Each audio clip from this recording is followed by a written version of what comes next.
And you asked me, as a busy mom, what can you do to stay in shape? Well, let me tell you, it is definitely possible to be a busy mom and also take care of yourself and look phenomenal. And I have my awesome friend and trainer and nutritionist, and she is phenomenal. I am going to let her introduce herself, and her little baby's right here, so we might actually incorporate her a little bit, but I'll let her introduce herself. She is just amazing, and she's changed so many lives, so that's why I had to have her on. Thank you so much.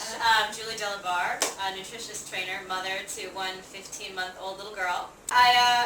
There's no doubt that it's really hard to exercise when you're a mom, especially a new mom. And now, if I get stuck at home, because I kind of work and then I come home and take care of the baby, I trade off with my husband, which is pretty great.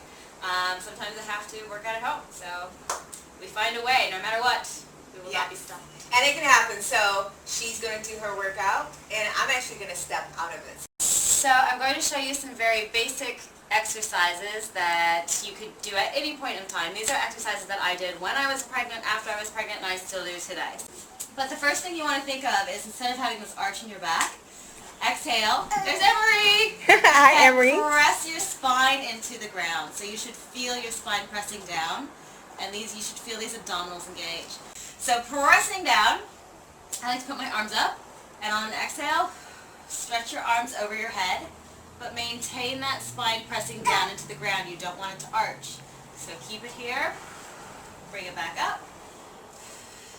Exhale, keeping that abdominal down, bring it back up. Now you can always make this harder by putting dumbbells in your hands. You can put a book in your hand, a vase, anything that's heavy. And then you can even do it with one arm at a time. So you're going to have your feet on the ground, hips width apart. You're going to squeeze your glutes together and press your hips up to the sky. Yes, Emery! And then you're going to roll back down through your spine. Squeeze, press, down through the spine. You could put a towel in between your knees. That's going to integrate the pelvic floor. Thank you, honey. Is that my food for my lunch for today? Don't forget to eat right. So you can squeeze a towel in between your knees so the pelvic floor is engaged. Depending on how you deliver, there may be an issue with the pelvic floor. So squeeze here between your knees, then press your hips up to the sky. Pull that abdominal in, down back through the spine. So up and down just like so. You can also do one leg at a time, just like so.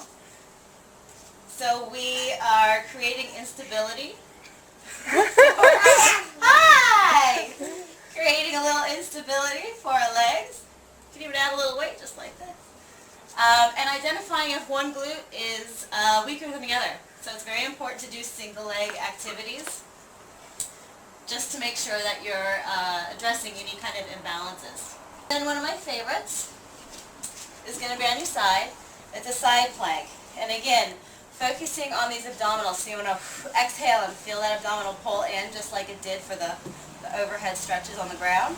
Squeeze your butt, squeeze your abs, and feel like you're flat against a wall. I like to put my arm up just for balance. And you're going to raise your hips up and down. Raise them up and down. So if you have any back issues from pregnancy, this will help. So you can go up and down just like you did. You can hold in an isometric fashion like so. And you can also raise that top leg. And from here you can also go down and up. Okay? So there's a lot of variations you can do with that. And then, another one of my favorites, which is very hard and it looks so simple, is going to be in a plank position. So you're going to be on your forearms. And you're going to pull that belly button in. You're going to squeeze your glutes. So you want to make sure you're in the right position when you're here. Squeeze your glutes, pull your abs in. So you're going to go up to your hands. You're going to go down to your forearms. Up to your hands, down to your forearms.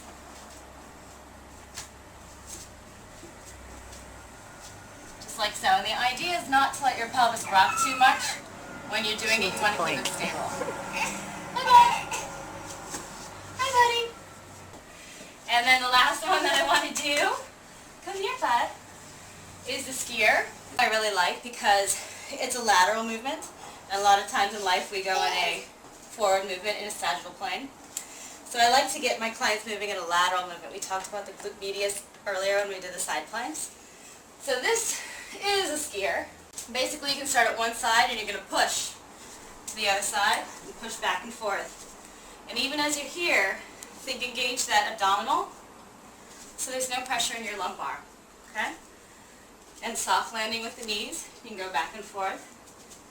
You can go for time, you can go for a minute, whatever you want to do. If you want, you can make it harder by touching the ground. You'll get more glute activation in that, more hamstring, more quad. Hi, silly. And she thinks it's fun. So whatever you need to do, just do it. Even if you can grab 2 minutes here, 2 minutes there, whatever it is. Don't judge it, just do it, because you'll feel so much better.